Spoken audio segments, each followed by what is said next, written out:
am găsit la Vocea Filmelor. Da, sau cum a scris cineva pe net, domnul Marafet, de la Râmnicu Sărat, Vocea Filmului. Păi numai unul, zău. Vorba aia, pe 5 noiembrie s-au împlinit 38 de ani, adică au fost ceva mai multe. Eu zic că sunt a filmelor. Îmi place mie așa la plural. Și vorba cuiva, a tizei mele, a Irinei Păcurar de la B1, care îmi spunea că ar trebui să mă înregistrez vocea, adică marca înregistrată, bine, așa, timbru deja de cine, nu mai trebuie de acum înainte, ce ne facem cu inteligența asta artificială, știi cum e la mine? Mie mi se pare o contradicție în termeni. Inteligent și artificial sunt două lucruri care nu funcționează bine și am zis că atâta vreme cât nu folosește nimeni vocea mea, mai ales în anul de alegeri, ok, în rest nu mă interesează în mod special. Da, poate că are dreptate, ar trebui să o înregistrăm, da? Știi cum la noi e atât de mare birocrația și atât de multe costuri pentru orice fleac, încât până la urmă renunți și zici, lasă, domne, asta este, cum ne-a fi noroc. Bun, să revenim. Cum spuneam, am fost la Râmnicu Sărat, era a doua oară și la într-o sală foarte frumoasă, care poartă numele unei cântărețe de opere celebre, pe care o chema Florica Cristoforeanu și între timp i-au făcut și un bust chiar foarte aproape de locul Pricina, care e în centrul orașului, și unde am avut lume la filme. Era a doua ediție a serilor filmului românesc, ajunse până acolo de la Iași, nu? Cam 2 ore și ceva. Chipurile, vă spuneți, fac aproape 4, de la Iași până la Râmnicu Sărat și după aceea și de la București până acolo, cam tot atât s-ar face. Și am deschis cu playback-ul Iuliei Rugină. Iulia Rugină era la Seattle, tot un S de la Sărat, și drept care alături de noi a fost Sorin Lupașcu, protagonistul filmului și care a fost DJ în anii 80. A avut o lungă poveste, între altele, și cum a fost el la un moment dat afară pentru că a venit un tip la el care a zis, dom'le, pune muzica asta, și el a zis că nu primește sfaturi de la neprofesioniști, numai că neprofesionistul era Nicu Ceaușescu. Bineînțeles, cei din sală însă au sărit și au zis, cum, da, Nicu Ceaușescu și-a făcut armata la noi, la Boboc, aici, mă rog, adică la Buzău, în zonă, că nu urmărește Buzău, și a construit un lăcaș pentru tineret care a fost 1 miliard și am întrebat, dar miliardul ăla era din buzunarul lui cumva? Nu, eu cred că era tot din banii noștri ai tuturor. Deci nu a făcut un act de binefacere și a făcut dita mai construcția. Dar mă rog, știți cum e, trece timpul, mai uităm. În filmul Iuliei Rugină e foarte bine folosit și un fragment în care este Adrian Păunescu, care e ca un fel de pastor, care îi convinge pe toți să-i urmeze cu niște versuri. Cineva spune, uite cât patriotism. Eu am îndoiel că era o formă de patriotism, dar mă rog, știm exact cum stau lucrurile și cum era și cu Cântarea României, la care avea marca înregistrată, nu-i așa, poetul. Nu contestăm, are și poezii pe care am fi preferat să le scrie altcineva pentru că sună prea bine. Asta este punctul meu de vedere. Deci asta a fost cu playback. Playback era despre discotecile de altă dată. Mărturisesc din nou că nu știam mare lucru despre ce se întâmpla atunci. Era fascinant să descoperi o lume paralelă exact în aceeași perioadă în care ai trăit la rândul tău, adică ai fost contemporan, și după ce s-a terminat filmul a fost chiar și o seară de dans în foaier. Mărturisesc că eu am rămas în sală să citesc ceva, dar lumea a fost foarte fericită pentru că în același foaier, acum 40 de ani, era tot așa ser de discotecă. Dintre toți cei pe care i-a pomenit, mărturisesc că cel mult stau să mă gândesc de cine știu, de Elvis pentru că avea și melodii de Crăciun, de Queen doar pentru că a existat filmul între timp, pentru că altfel n-aș fi știut prea bine despre cine e vorba, și de Romina și Albano pentru că Romina era fata lui Tyrone Power. Deci rest sunt clar dintr-o altă lume, dar îmi place să o descoper pe cea care i-a făcut pe mulți fericiți. Deci, cu vinil, adică discuri din astea, multă vreme nici n-am știut ce e un vinil. Mi se părea ceva că e așa un fel de vinilindă, plastic, nu, nici vorba. E vorba de un disc, așa cum erau plăcile de patefon inițial, după aceea au venit și discurile care erau fie cu o singură melodie, un single sau un LP, long play.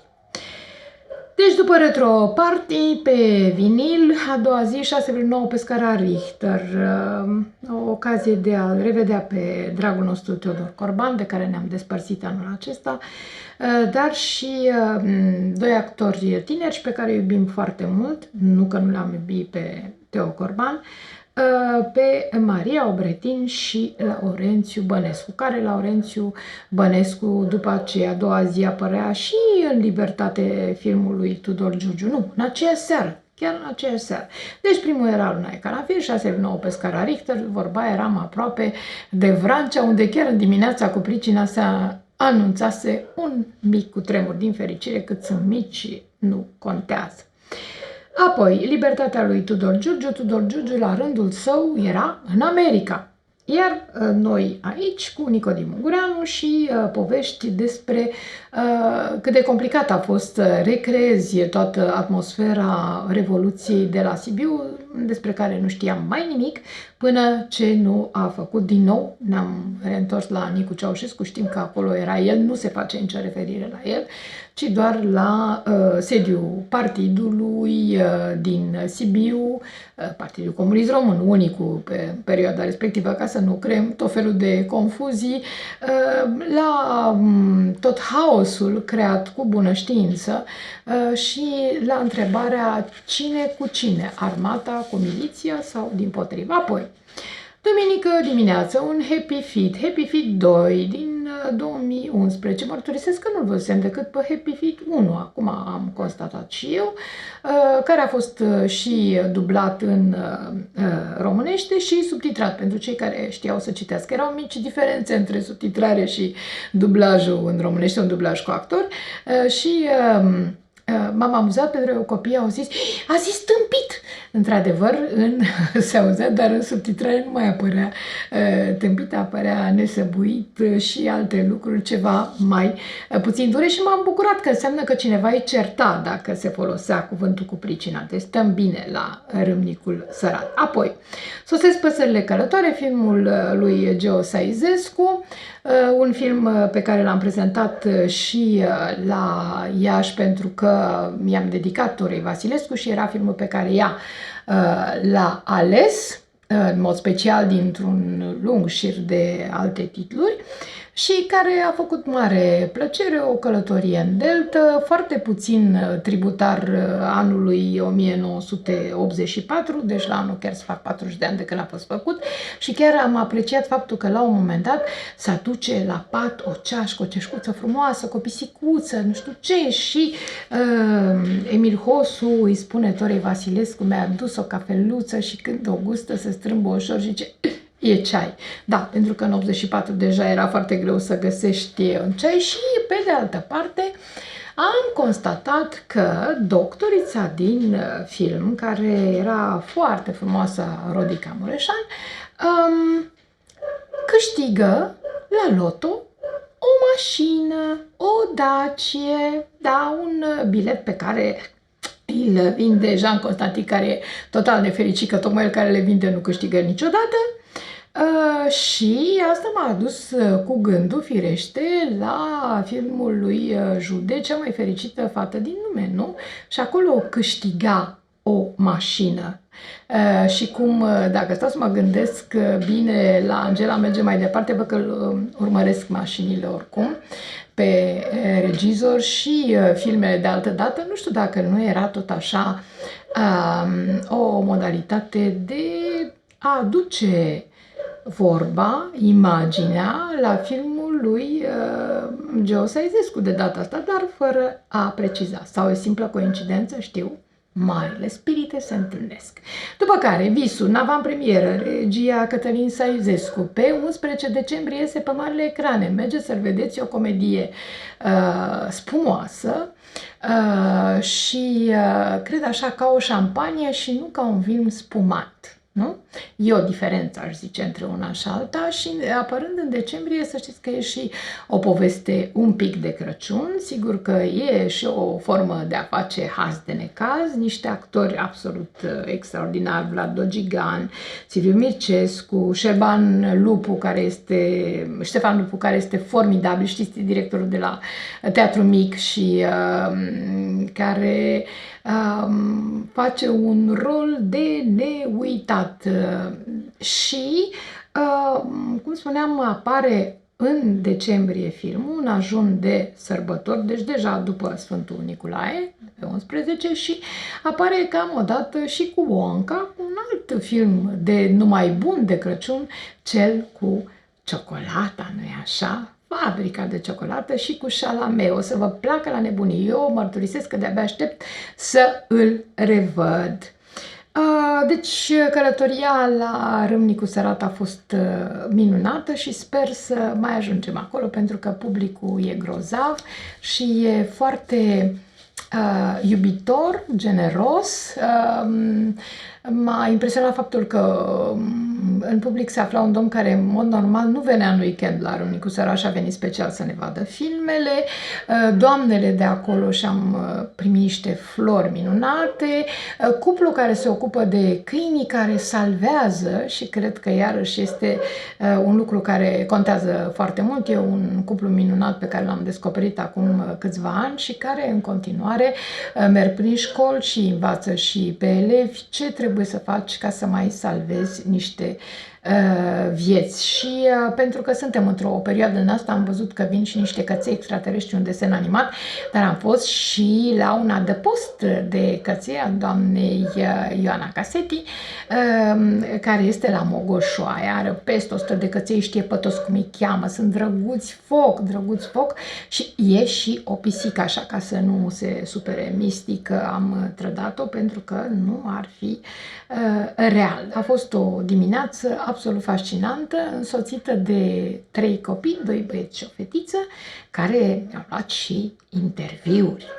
Dar cred că e foarte important să existe asemenea adăposturi pentru căței și mai mult decât atât am aflat că tot în 1985 chiar a fost inițial luat acest teren, deci înainte de Revoluție, de Zoe Dumitrescu Bușulenga și s-a părut frumos așa cum au continuat lucrurile și de Beniuc, de poetul Beniuc.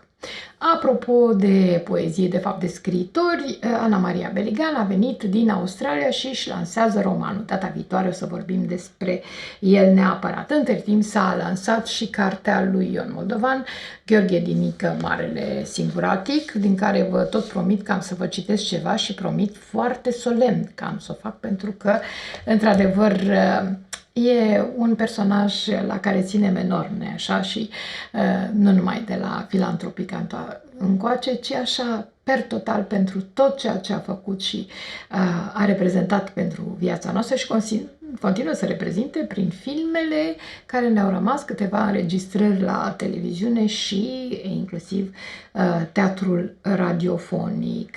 Mai mult decât atât, în cadrul târgului de carte se va mai lansa, apropo de ceea ce a însemnat și continuă să însemne teatrul radiofonic, o carte despre doamna Alexandrina Halic. Dar am să vă spun mai multe mai aproape, da, așa ca să știți, pe duminica aia, pare 24-25 noiembrie, în zonă, ori sâmbătă, ori duminică, vedem, anunțăm mai aproape.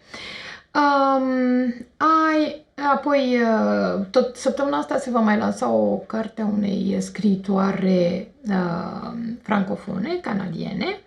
Din nou, când o să o am să vă pot spune ceva mai multe detalii. Ne pregătim și pentru centenarul Monica Lovinescu, care se va ține la Fălticeni, dar până atunci mai sunt aproape 2 săptămâni.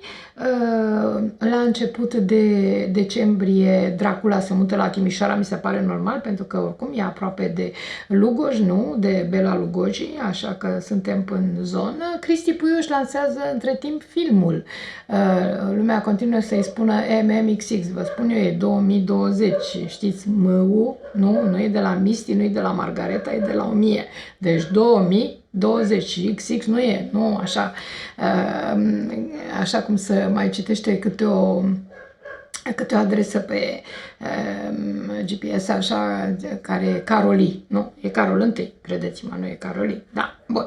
Deci, filmul lui Cristi Puiu, care a fost deja la festival la San Sebastian, pleacă și la festival la Cottbus, împreună cu multe altele, inclusiv cu Libertate, de care vă spuneam, și cu preferatul meu absolut, Între Revoluția, lui Vlad Petri, care Vlad Petri înțeleg că este și într-un juriu acolo. Apoi, din acest weekend, deci din 10 a 11, încep filmele de la Cannes, de data aceasta la Iași, ediția 7. Ne bucurăm foarte tare că se va întâmpla din nou la Cinema Ateneu și vineri va fi Jeanne du Barry, bineînțeles cu Johnny Depp, care vorbește franțuzește, știm bine, povestea e filmul care a deschis de altfel canul acesta fără să fie în competiție.